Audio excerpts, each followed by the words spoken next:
Hello, today I'm going to show you how you can thread your overlocker with the tie-on method. As always, if you like this video and would like to see more, please don't forget to like and subscribe if you haven't already. As I've mentioned before, I've got the Singer 14SH754 model. This is a budget overlocker machine, and I thought it might be quite useful just to show how you can thread the overlocker. So there are two methods. There's the tie-on method, where you cut this your current threads, you tie your new colour on, and then you put it through the machine.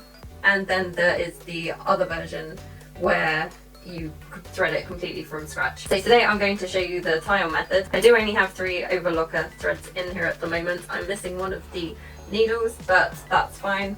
It is the same method. If you had 4, you just have an additional needle thread. So for this you will need some scissors. So I've just got my embroidery ones just because they're super sharp and I quite like using them. And some tweezers, preferably the ones that came with your overlocker or ones designed for an overlocker, just because they're the right shape, if that makes sense. Quick note, before you start changing the threads on your overlocker, be sure to make sure that it is switched off. So the first thing I'm going to do is I'm going to move all of the dials to 0. So the needle or the blue thread on my machine, that one's already on 0 because I don't have the left needle in place at the moment.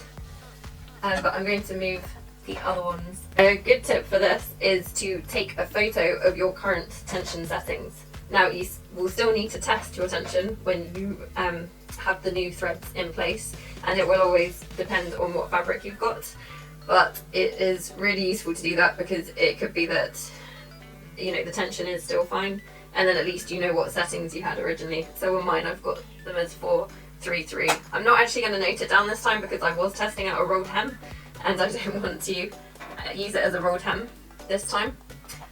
So I'm just going to put it to 0, and then I'll probably just put it to the standard settings for this machine, which is to put all of the tension discs to 3. So now they're all on 0, or a plastic line in this case. You then need to cut your threads at the top. So I'm just going to cut them about halfway, and then you can remove them. Now I'm going to add my new threads. So I'm just going to do a simple double knot, but I will just make sure it's tight enough so that it won't undo when I pull the thread through.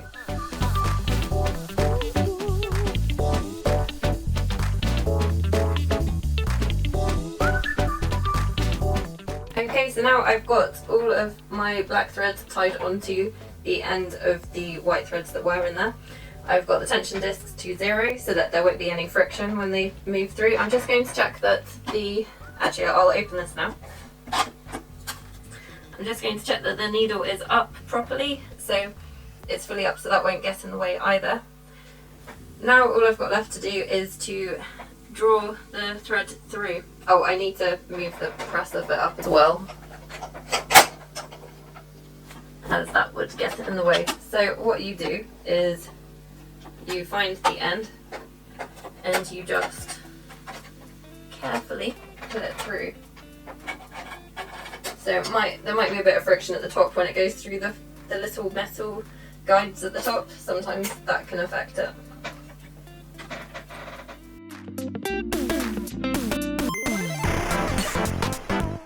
Okay, so the lower loopers will just come through nicely, and then you just cut off the excess. You have to be a bit careful with the needle threads, just because you can't get the knot through the eye of the needle. What you'll need to do is then, once you've cut off the end of the white thread, you will then need to pull it out of the needle and then cut the knot off, and then you can use your tweezers to rethread that back in place.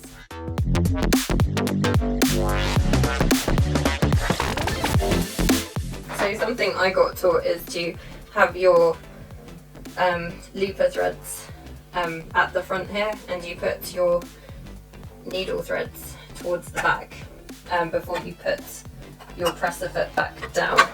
Finally, so you can close that up, but the next thing you need to do is to put your tension discs back up to whatever setting you did have previously, or in my case I'm going to put it to 3 so that I can then, when I put my new fabric in, I can work out what the correct tension is for that particular fabric.